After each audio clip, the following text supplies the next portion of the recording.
Hello, good morning, and good morning ho sa ating lahat. Ang topic ho natin ngayon is all about paano palaguin yung ating negosyo. Oho, yung ating negosyo, paano ho natin palaguin.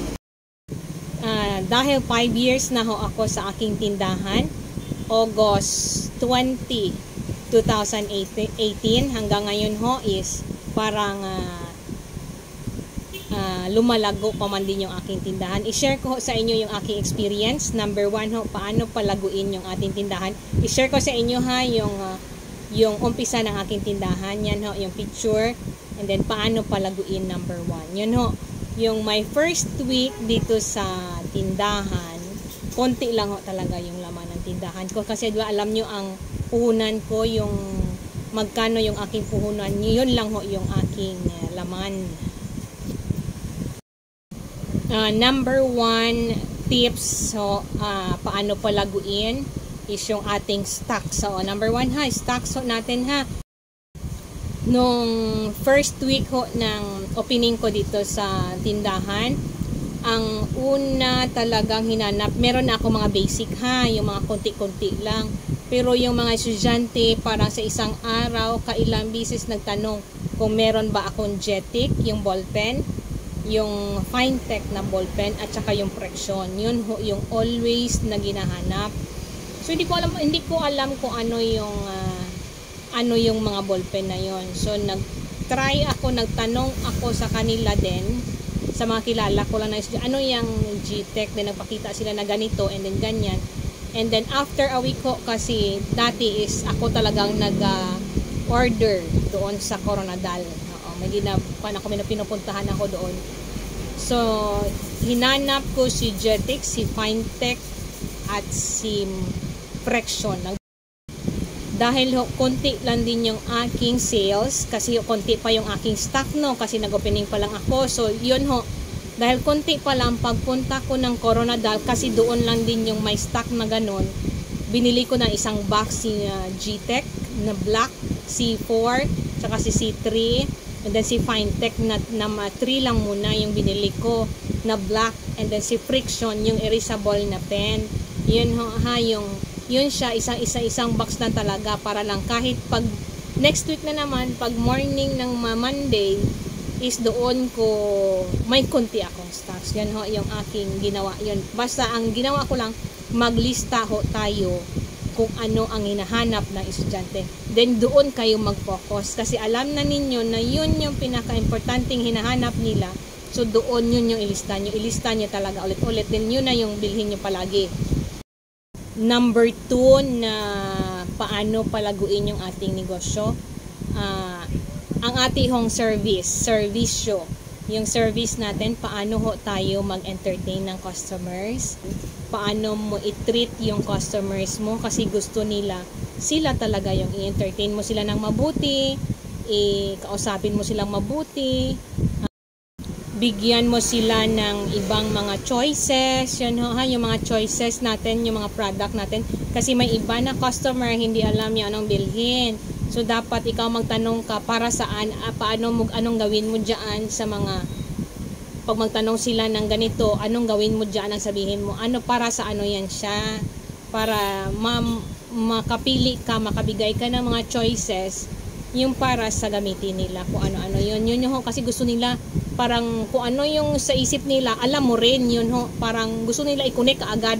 So, dapat ikaw, connect ka din agad sa isip ng fan mo, ng customer mo, kung anong bilhin. And then dapat daw kaibiganin yung mga customer. So pero wag masyadong kaibiganin ha, kasi may iba na makita nila na kaibiganin mo, then ikaw may-ari, utangan ka na. My God, yun ho yung pinaka-common. So kung ako, pag sabihan na ako ng utang-utang, okay lang sa una. Pero pag hindi na siya, idandaan ka na sa limot, yun. And then pag next time, idamay ko na itong partner ko na isa, sabihan ko, magalit na siya. So, para maglaylo sila. Pero yun, makita mo talaga yung iba, yung may maganda lang sa una. Kasi may gusto parang bilhin or utangan ka lang. Yun, ho. I-limit lang ho yun nating be friendly ko, no? Oo, yun ha. And then, number 3. Number 3 is yung presyo ng ating ng ating mga produkto, yung ating mga product, yung ating mga paninda. Yun ho ha, yung increase natin, wag masyadong malaki. Yung tama-tama na hindi ka malugi, hindi ka rin maka-income ka ng kaunti. Yun ho, wag yung masyadong taas. Kaya yung sa akin ho, medyo depende sa dahil ngayon ho madami na ho akong mga tawag niyan, mga ahente, madami ng ahenteng pumupunta dito, and then parang ang rate ko is rate na din yun sa mga normal na parang mapantayan ko na yung mga malalaki din dito na business. May times na mas mababa pa ako sa kanila. Yun ho is kung pwede makahanap kayo ng mga supplier yung naga-wholesale. Oo, madami lang siya dyan, nagatago lang sila dyan, hanapin nyo yung sila. And then yung iba kasi kahit mura na yung nabilhan nila, ang increase nila parang times 50% ang increase or 100%. Huwag masyadong ganun ho. Kung tinginin nyo hindi kayo malugi, yung ipantay nyo din yung sakwan kasi yung customer naghahanap din sila ng mura. Yan ha. Para magbalik-balik sila sa inyo, sa atin. Magbalik-balik sila sa atin. And then din yung number, ito na lang, ilagay ko na naman number 3 na no, number 4, yung quality ng product ko ninyo. Ha? Yung sa quality, dapat maganda. Kahit mura siya, kahit sabihin nila mura ito, dapat maganda yung quality. And then, kung may iba kasi maramihan, then madami din kayo, hindi man masyadong madaming stock. Tama-tama lang ang stocks. Yun ha, pag alam nyo na yun ang binibili talaga, okay lang na damihan. Basta hindi lang ho, matawagyan yung ma-expirean. Yun, hindi lang ho ma-expired. Yan siya ha. Yung sa quality ho talaga sila. Pag maganda na ang product mo, makapal, original. Kasi may iba is may mga fake. Original, and then mura, and then maganda ang serbisyo mo, hindi ka maldita. Yun ho ang pinakapan ayaw nila. Dung si correct bala nga tag-iyaman, may times man nga daw si sino nan ano ganang si sino parang ganon. Yun ho ha, basta yun lahat lang andyan na sa inyo, babalik talaga sila sa inyo. Yun ho ha, yung number 4 is quality. And then number 5 natin is ano pa ba? Ang location. Location, ilagay natin si location. Si location is, kung alam mo ang location mo, para sa akin, pagka alam ko na sa tabi ako ng schools, automatic ako naglagay agad ng school supplies. Yun ang pumasok sa isip ko. And then Xerox copier, and then tawag nito mga beverages, kasi pag maglabas ang mga estudyante, automatic talaga magbili ng mga pagkain yan, kasi tabi lang talaga ako ng gate ha. Pero dapat medyo din mura, kasi may iba na hindi maka-afford ha. Hindi lahat ng mga estudyante din or mga customers is mayaman.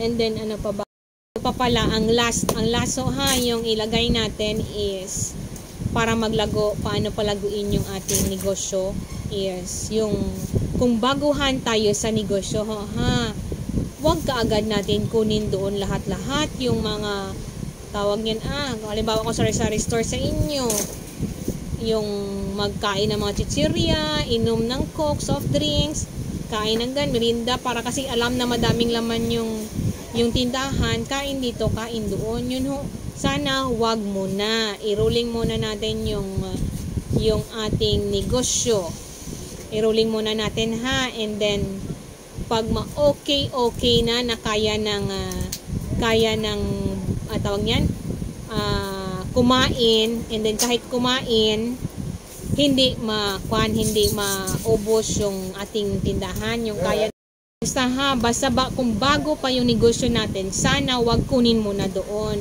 papunuin mo na, padamihin, and then doon na ha.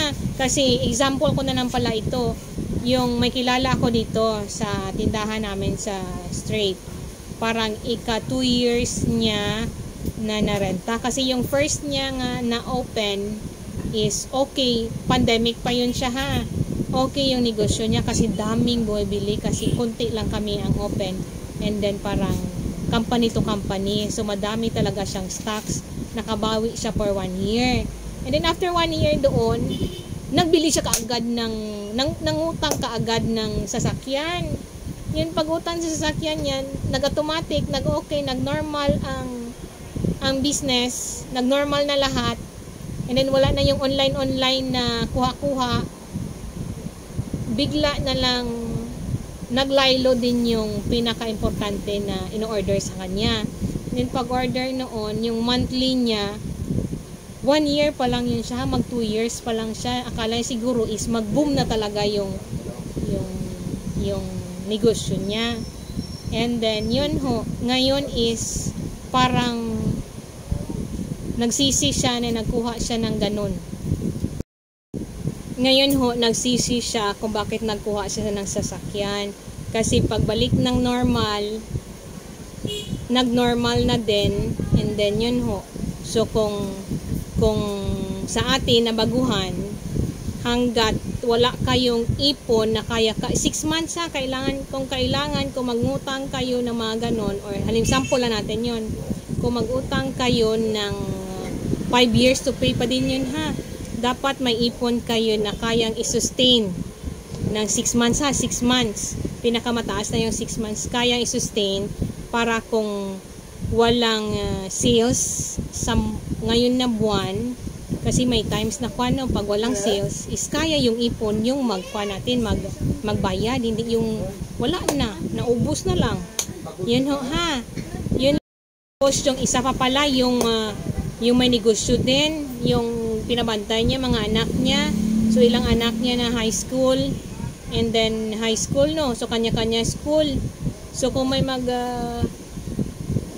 depende man sa anak siguro no, pero kung sabihan siguro yung mga anak na gano'n na wag gagalawin yung pera, yun ho ha, yung tawagin kanya-kanya bantay, then kada labas, alis, kuha, yun, kasi hindi na mabilang na ni mama at papa yung magkano yung benta.